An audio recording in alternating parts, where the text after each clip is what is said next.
Hi and welcome to another narration presented by yours truly, Cryptids Roost. Please be so kind as to throat punch the like button and smack the ass of the subscription button as well. And remember to tap the notification bell and then select all. That way you'll receive all notifications each time I upload a new video. Oh, and don't forget to share the video far and wide. This will all help with YouTube's algorithm and will help promote the channel more. If you enjoy listening to the following story, be sure to pop over to the author's Reddit profile and drop them a line, or even give them a glowing review. I'm sure they would appreciate it. The link to their Reddit profile will be below in the description. So grab your coffee, sit back and enjoy the show. And don't forget, where fear is, happiness is not. Once Amish, then shunned, and now I'm rich. This fantastic story is written by MTP6921, a wonderful author over on Reddit's HomeOfScares subreddit. I grew up Amish in a small Berks County community. Like most Amish children, I only had an 8th grade education. Being Amish is all I knew, and it's what all my parents and their parents knew. I got married to a girl named Olga when we were both 18 years old. The only kind of work I knew was farming. I didn't have enough money to buy my own land, so I would work on one of the church elders' farmland named Mark. With the help of Mark, I built a small house on the farmland where I worked, which I didn't own but was allowed to live there rent-free in exchange for the farm work that I did. Since we didn't have electricity or indoor plumbing, I bypassed having to get building permits. My wife and I eventually had 3 daughters: Mary, who was 2 years old, Rebecca, who was 4, and Sarah, the eldest, at 6. Sarah was ready to attend school for the first time. My wife got Sarah ready for school, which was only a short walk, which passed by a few Amish houses on the way. Something terrible happened when Sarah walked to school. One of the church elders, named Samuel, who Olga told Sarah to stay away from, tried to coerce Sarah into his barn. Luckily, Sarah was able to run away. Olga told me that Samuel had targeted girls ever since she was a young girl. I was fed up and I did the unthinkable. I went to the police instead of going to the other church elders. The police arrested Samuel and put him in jail until his court date. I felt relieved that Sarah could go to school without having to worry about a monster en route. However, this had caused a lot of unwanted attention to the Amish community, so me and my family received the harshest punishment known to the Amish. We were shunned. Mark and Samuel were brothers, and because of that, Mark gave us 1 month to vacate our house and get off his land. Both Olga's and my parents completely shunned us as ordered by the elders. Olga and I were devastated from the rejection of our parents. Our kids couldn't see their grandparents anymore. I only had $500 to figure out where to live and get food for all of us. I had never taken a bus, but I had seen them when I got into town. When Olga was pregnant, the Mennonite community would offer assistance with making sure Olga was progressing in a healthy manner. So I took my bicycle to the Mennonite Outreach Centre. The Mennonite woman at the desk, named Abigail, told me to come back in 2 days to give her time to figure things out. I rode my bike home. Olga is overwhelmed and crying. I tried to console her and told her hopefully the Mennonites could find somewhere for us. 2 long days went by and I went to meet Abigail again. Abigail told me that their church would donate to us a cabin on the outskirts of the Visor State Forest where I could hunt and fish for subsistence. I really had no choice, so I agreed to live in the cabin. Abigail said that there would be a moving truck at our current house by the end of the week, and she said that she would drive us to the new cabin. Everything has happened so fast that I hadn't had time to take in everything. Truth be told, I have fished a few times, but I have never hunted, though I have used a rifle to put down an ailing horse. My wife and I made a decree to never speak Pennsylvania German again and to not teach our kids German.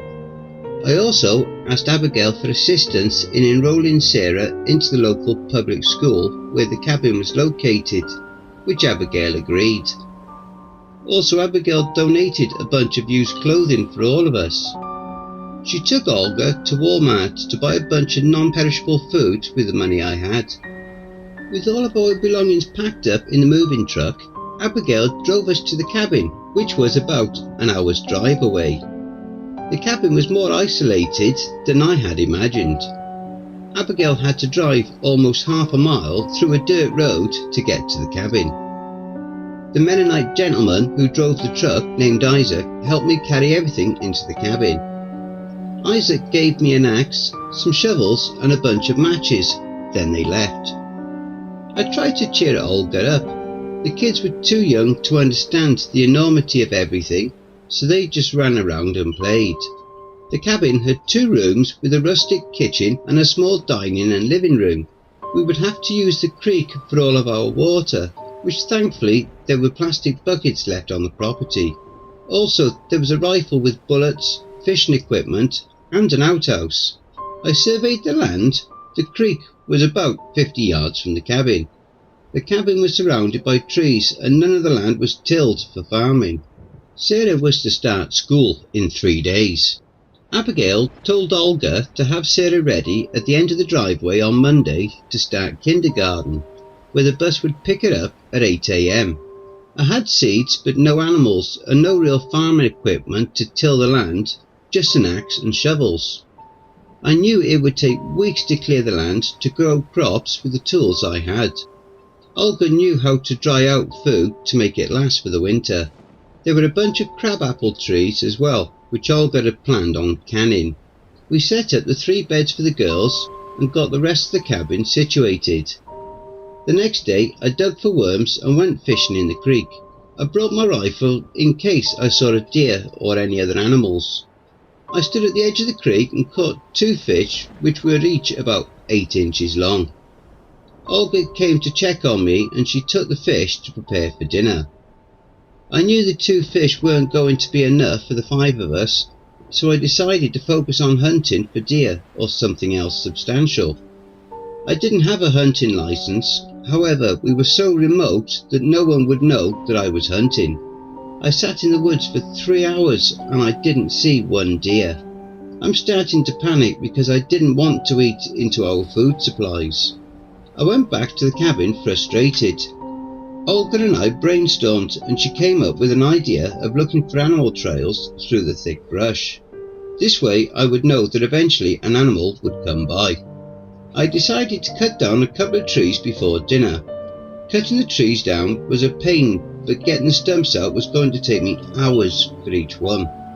In our culture, the kids eat whatever is given to them, and they had to be grateful for it. So I didn't want to hear the complaining from the kids when it was time to eat the fish and rice. The younger kids reluctantly ate, and then Olga was going to read them a Bible story to help them go to bed. I told Olga there was going to be no more religion. Our church and our families abandoned us, so we no longer needed either of them. Olga seemed shocked because religion was something that was forced on us from birth, but she didn't argue and didn't tell the kids a Bible story. I started a fire in the fireplace. The goal was to have embers continuously going, that way we wouldn't waste our matches that Olga needed for the wood burning stove.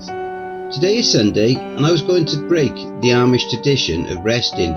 There was going to be no religion and I was going to work the whole day. Olga was getting Sarah ready for kindergarten tomorrow.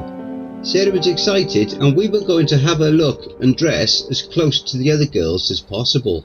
I went out to hunt. I brought a knife and my rifle. After looking along the creek for half an hour, I saw a trail that led out to the creek. I decided to walk about 50 yards onto the trail and then I moved off the trail. I waited and waited and nothing came. Just when I was about to leave, I heard crumbling leaves from a distance. I looked to my left and saw a herd of deer coming. I removed the safety from the rifle and waited for the deer to get a little closer. I knew I wasn't accurate enough to get the perfect shot, but I knew if I hit it anywhere on the deer, then eventually it would die. I aimed the rifle and took a shot at the closest deer, and they all ran away. I went over to where they were and eventually saw a blood trail. I followed the trail and I came across the deer that had fallen and appeared dead. I had never field prepared a deer before, but I watched my uncle do it as a kid. I knew I had to get rid of its bowels, so I carefully cut its stomach area, then I made a slit wide enough where I could pull the bowels out. The fact that I was starving made it less disgusting. Then I carried the deer back to the cabin on my shoulders. Olga and the kids were jumping for joy when they saw me. Olga and I prepared the deer. We knew we could get about 50 pounds of meat from the deer, which was a big relief. It took us several hours, but we got a good amount of meat off the deer. There was a general store a little less than 5 miles away, so I decided to take my bike to see what they had.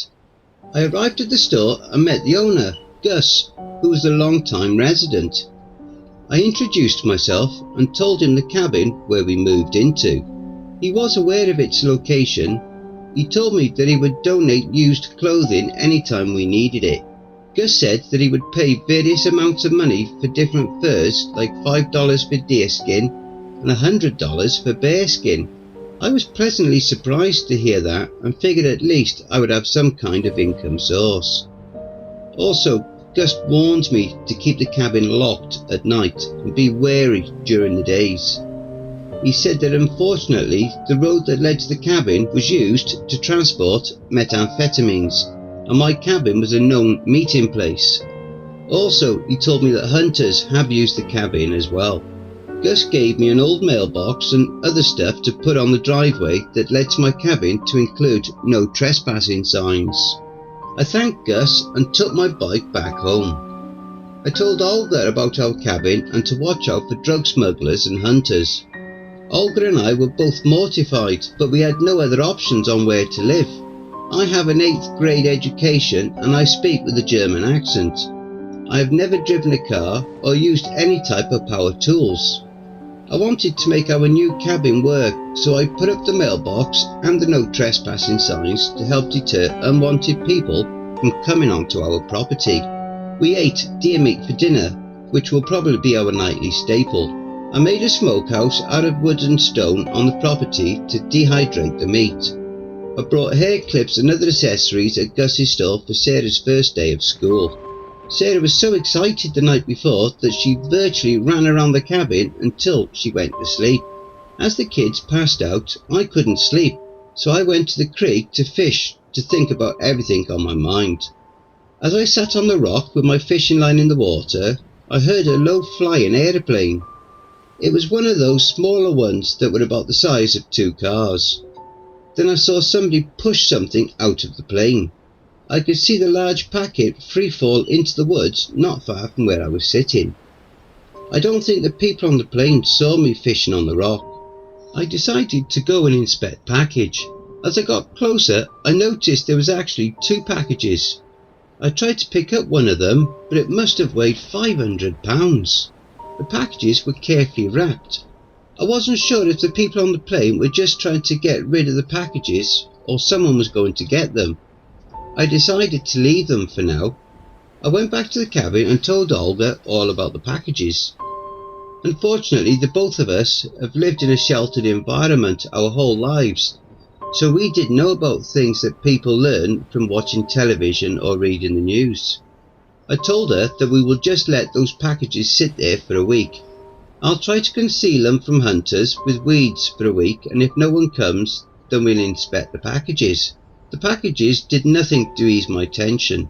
I kept the rifle next to my bed with the door to my house locked. Olga wakes up early, so I didn't have to worry about Sarah missing her school bus in the morning. The morning came and Sarah was all ready for school. Olga took Sarah down to the creek to get washed up for school. Fortunately, it was a mild September morning. We dressed Sarah up to look as close to the other girls as possible. Unfortunately, the only frame of reference that we had were the brief encounters of the young girls that we saw at the various stores we went to. but we were going to try our hardest to make Sarah look and act like the other girls. The 5 of us walked to the end of the driveway. The school bus was a little late, so we waited for half hour. The 3 girls were so excited, especially when they saw the bus come up the road. The flashing lights came on and the female driver introduced herself. She was really nice. I could tell Sarah was nervous, but we encouraged her to go onto the bus. I felt so apprehensive because Sarah lived in a bubble like us. She'd never watched TV and had no idea what non-Amish kids like doing. But I knew in the long run going to a regular school would be the best for her. The bus left and the 4 of us walked back to the cabin. Mary and Rebecca couldn't wait until they could go to school. I decided to try to clear out more of the trees to make farmland. It was such a slow, arduous process. I worked all day until it was time for Sarah's bus to drop her off. I had managed to cut down 5 trees and uproot them. We all waited for Sarah to get off the bus at the end of the driveway. Our 2 little girls were so excited to see the bus coming. Sarah came off the bus and hugged us. She was so excited. We went back to the cabin and Sarah was telling us how her first day of kindergarten went and how life is like living with electricity. The rest of the week went this way with Sarah getting on and off the bus. This was going to be our new normal. The week was coming to an end and I was constantly thinking about those packages in the woods. It was now Friday night and we all ate and the kids were ready for bed. About an hour later I saw headlights coming down our driveway and I said out loud, "Oh crap." It was a black pickup truck that parked in front of our cabin. 3 guys came out with suits on. They looked like extremely hardened people with dark complexions. I stood outside the door with a rifle inside the house close to the door. The 3 men got out of the truck. One of them got out of the truck and looked me up and down. He didn't say a word, so I introduced myself. I said, "Good evening, gentlemen. My name is Josiah.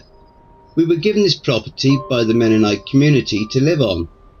The guy in the all-white casual suit said, "Why are you here?"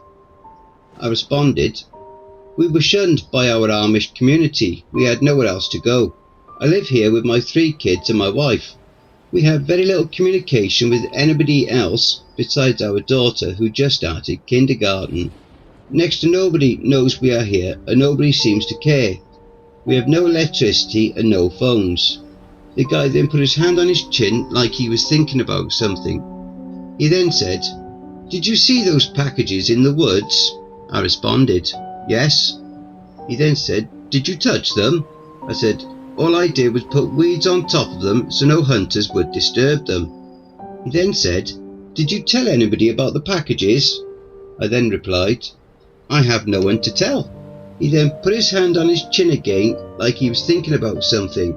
My 3 kids came out by the front door and I told them to go back inside. The same guy then said, "Can you build a shed?"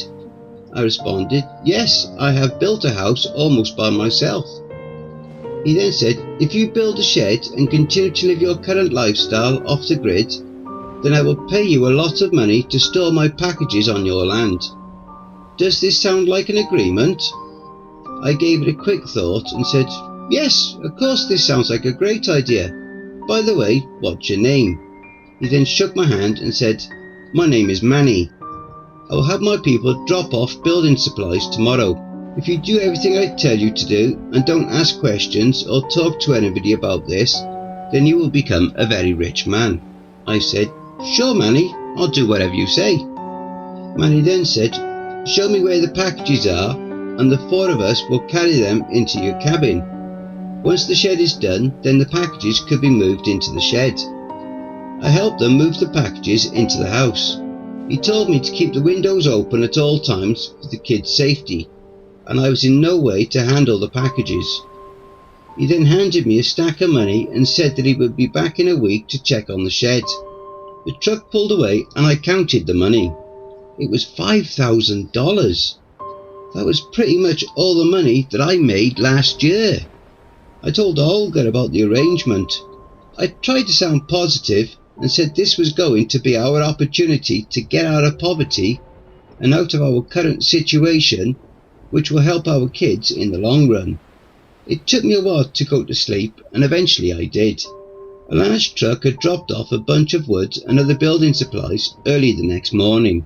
I had mapped out where and how big I was going to build the shed. I was going to have Olga help me.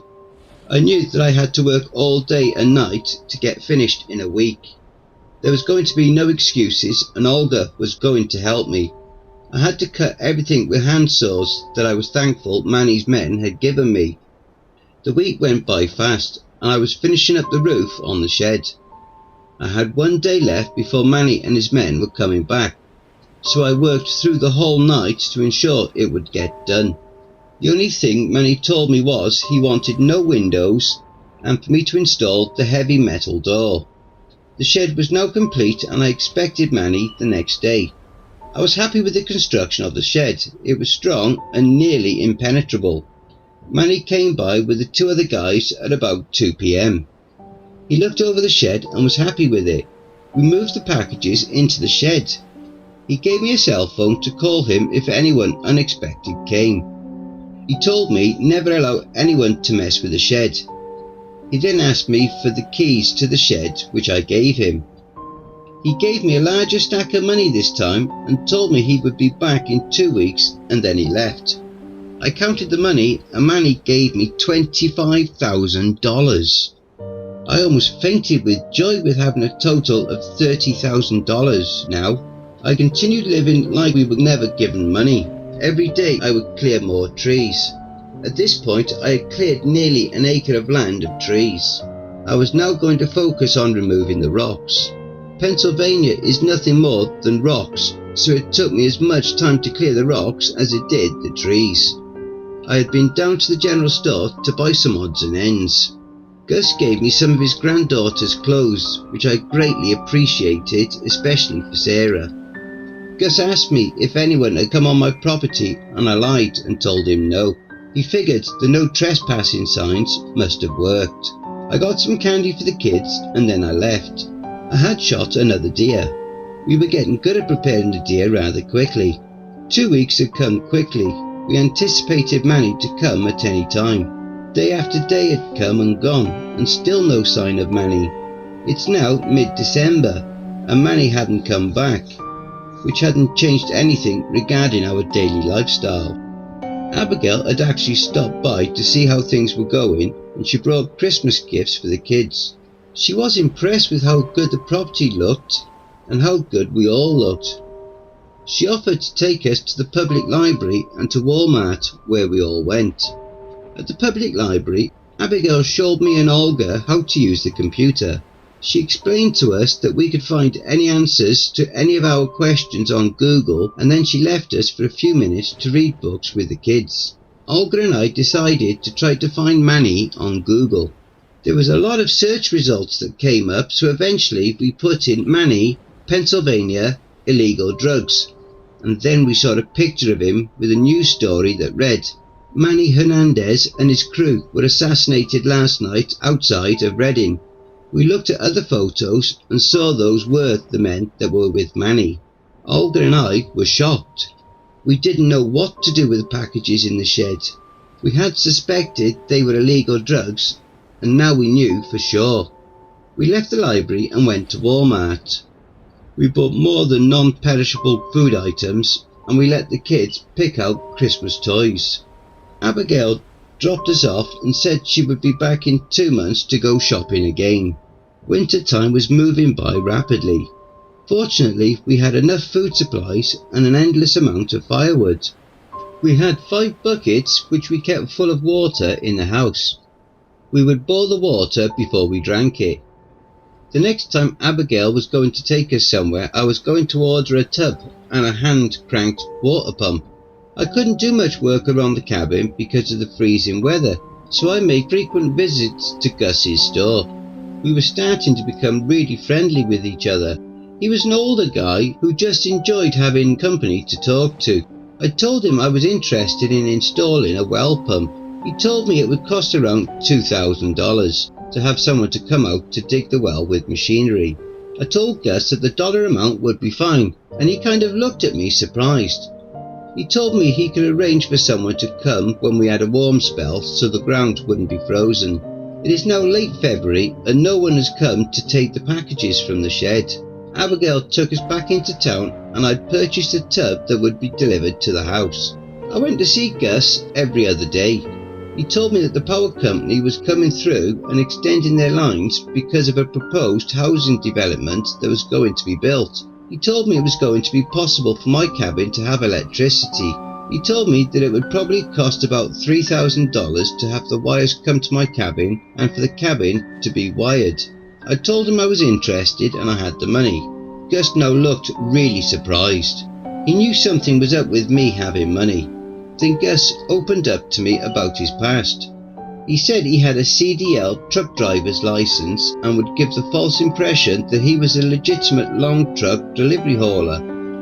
He told me instead he would haul illegal drugs from New Mexico and deliver them to Philadelphia. He told me that he got caught and had to serve time in prison. He told me he was fortunate because when he was caught, he didn't have the typical larger amounts of drugs that he would typically transport. He told me he spent just 2 years in prison.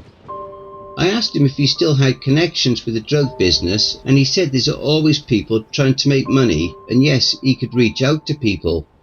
At this point I figured I didn't have much to lose by telling Guss to come over to my property and show him the packages.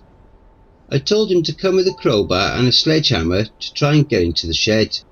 He drove to my cabin and after 2 hours we got into the shed. Guss cut open one of the packages. The packages were about 6 feet long and 6 feet wide. He cut into one of the packages and pulled out a small, tightly wrapped package about the size of a brick. He then took a knife and made a slit in the small package and said, "Oh my God, this is pure cocaine.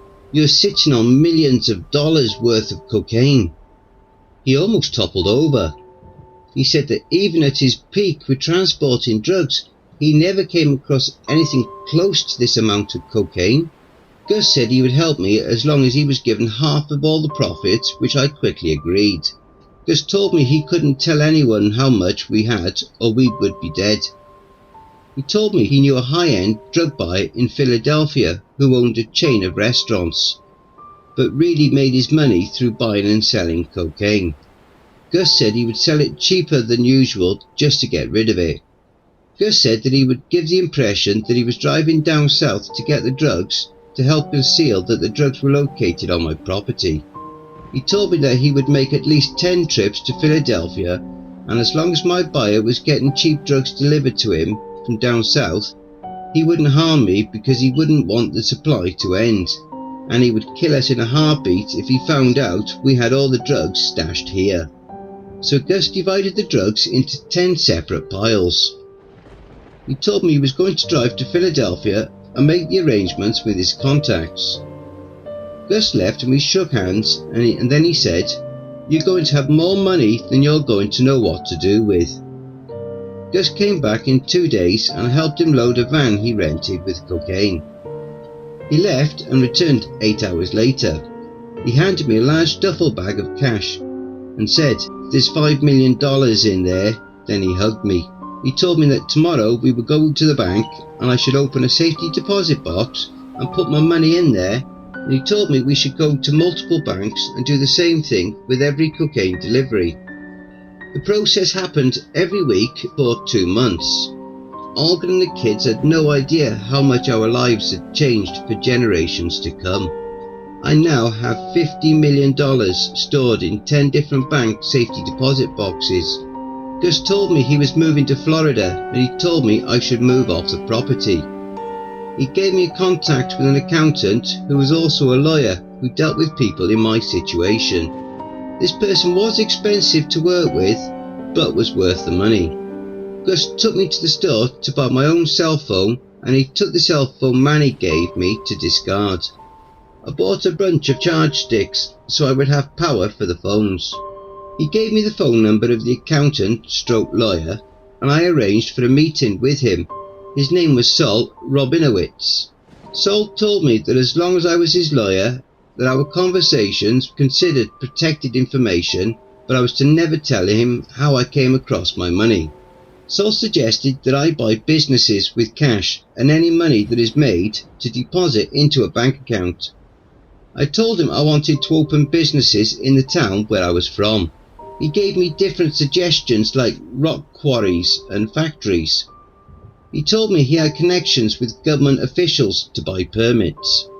Me and my family moved back to town in Berks County that I was shunned from. I had the land in the area surveyed to see where there was an ample amount of rocks to open a stone quarry. I found a perfect location that was walking distance in between my parents' and Olga's parents' houses. I paid $5 million to buy out the current owner's land, which was well above the market price. I paid $200,000 to pay off the local officials for permits and $6 million for an expert in the field of rock quarrying along with the necessary equipment. In 6 months I must have had 20 trucks that had my name on them. Josiah Yoda. I even expanded into the concrete business and put my name on all the concrete trucks. After 5 years I had a minimum of 100 trucks on the local roads daily. I was only bringing in $5,000 a month, which no other business would venture into considering the millions of dollars that I spent. But seeing my trucks with my name on them roar by the Amish buggies was well worth the money I spent. I stopped the Amish community to a halt. They no longer felt safe going on the roads with the trucks whizzing by. Any complaints that were made to local officials, I paid Sol to make them go away. The church elders demanded a meeting with me. They came to my office and I sat behind my desk. I reclined back in my chair and gave them every impression that I didn't care about one word that came out of their mouths. When they were finished, I said in German, "Du hast den Wolf van der Schafen gespuckt und nicht die Schaf van der Wolf. Verlasse jetzt mein Büro." Translated to mean, "You protected the wolf from the sheep and not the sheep from the wolf. Get out of my office, now." To this day, I don't have a driver's license and my house doesn't have electricity. I employ 200 non-Amish workers and pay them good salaries. I would like to apologise if I totally crucified the German phrases earlier. Now on to our main outro. Don't forget, if you enjoyed that story, be sure to pop over to the author's Reddit profile and drop them a line or even give them a glowing review. I'm sure they really would appreciate it. The link to their Reddit profile will be below in the description. And don't forget to check out the merch store. The link will be in the description and also in the video thumbnail. And if you'd like an honourable mention, send in a snapshot of yourself with your purchase and I'll feature it in one of the videos. Have you written a CreepyPasta story you would like me to narrate? Have you had any cryptid sightings, paranormal or supernatural encounters, or even had a creepy or terrifying situation you would like to share? Well, I now have my very own subreddit community where you can submit your stories. The link for that is also in the thumbnail as well as below in the description. You can submit your stories there, or you can send them to cryptidsroost@gmail.com. If you wish to remain anonymous, that's fine with me. Now I also have a Facebook group, Twitter, Reddit and Discord.